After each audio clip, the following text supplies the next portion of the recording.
नमस्कार साथियों, आज मैं आपको ऐसे डाकू की कहानी सुनाने वाला हूँ जो बहुत ही खतरनाक था।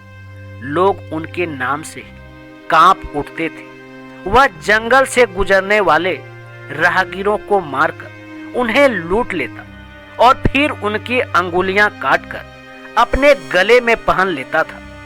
बाद में वही डाकू संत बन जाता है। तो आइए जानते हैं एक खूंखार डाकू से संत बनने की कहानी।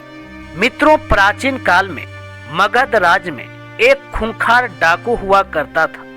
वह जंगल में रहता था और अपने इलाके से गुजरने वाले राहगीरों को मारकर लूट लेता था। उसकी दरिंदगी इतनी ज्यादा थी कि वह राहगीरों को मारकर उनकी अंगुलियां काट लेता, फिर उनकी माला बनाकर पहनता था।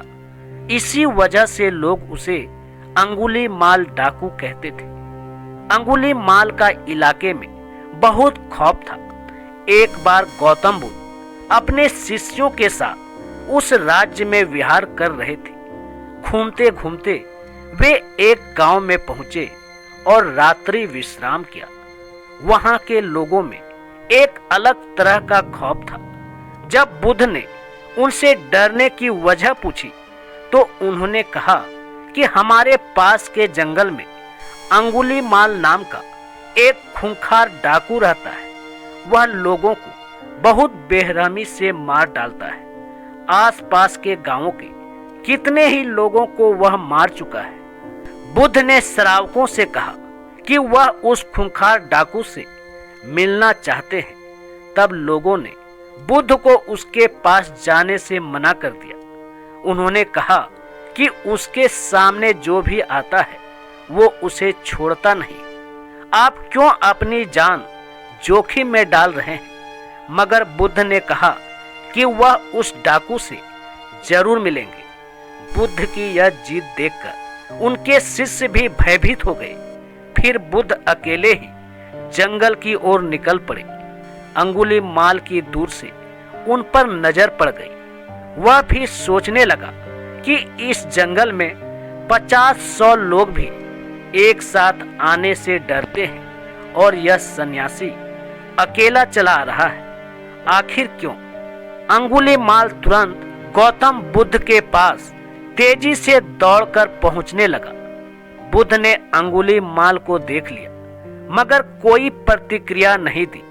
वह अपने कदम बढ़ाकर चलते रहे।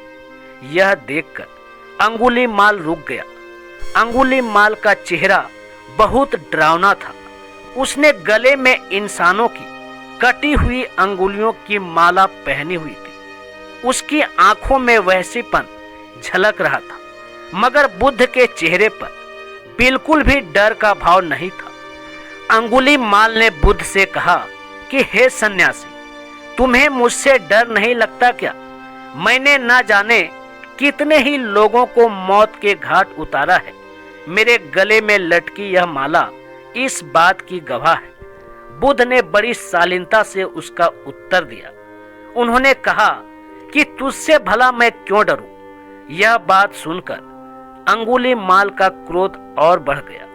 उसने कहा, मैं चाहूं तो अभी तुम्हारे सिर धड़ से अलग कर दूं। बुद्ध बोले कि मैं तुझ जैसे कायर से नहीं डरता। मैं उससे डरूंगा जो वास्तव में ताकतवर है। अंगुली माल अचरज में पड़ गए कि आखिर ये किस खेत की मिट्टी से बना है। उसने बुद्ध से कहा कि शायद तुम्हें मेरी ताकत का अंदाजा नहीं है। तभी बुद्ध बोले, अगर तू वास्तव में ताकतवर है तो जा उस पेड़ की 10 पत्तियां तोड़कर ला। अंगुली माल की हंसी फूट पड़ी। वह राक्षसों की तरह जोर जोर से हंसने लगा और बोला, बस सिर्फ 10 पत्तियां? अरे पत्तियां तो क्या, मैं पूरा पेड़ ही उखाड़ कर ले आता हूं। बुद्ध ने कहा कि पूरा पेड़ उखाड़ने की कोई जरूरत नहीं है, सिर्फ उसकी 10 पत्तियां तोड़कर लाओ। अंगुली माल तुरंत पेड़ के पास पहुंचा और 10 पत्तियां तोड़कर वापस बुद्ध के सामने आ गया। उसके चेहरे पर हंसी अब भी खिल रही थी।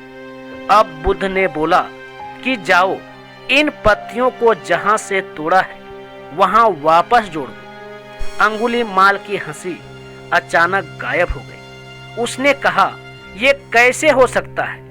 एक बार टूटने के बाद पत्तियां वापस कैसे पेड़ से जुड़ सकती है? फिर बुद्ध ने अंगुलीमाल से कहा कि उस चीज को तोड़कर कोई ताकतवर नहीं होता जिसे वापस ना जोड़ा जा सके। तू इंसान का सिर धड़ से अलग कर सकता है, लेकिन उसे वापस नहीं जोड़ सकता। असली ताकत तो उसमें होती है जो टूटे हुए को वापस जोड़ दे। अंगुलीमाल के चेहरे के तोते उड़ चुके थे। बुद्ध की बातें सुनकर वह एकदम शांत हो गया। उसके पास बुद्ध के कथन का कोई जवाब नहीं था। उसे खुद से ग्लानि होने लगी कि वह वास्तव में ताकतवर नहीं है। अगले ही पल अंगुलीमाल गौतम बुद्ध के पैरों में पड़ गया और कहने लगा कि उन्होंने उसकी आंखें खोल दी है। अंगुलीमाल ने बुद्ध से उनकी शरण में लेने का आग्रह किया। बुद्ध ने अंगुलीमाल को अपना शिष्य बना लिया और बाद में वही डाकू एक संत बन गया। मित्रों, कहानी कैसी लगी कमेंट करके जरूर बताना। धन्यवाद।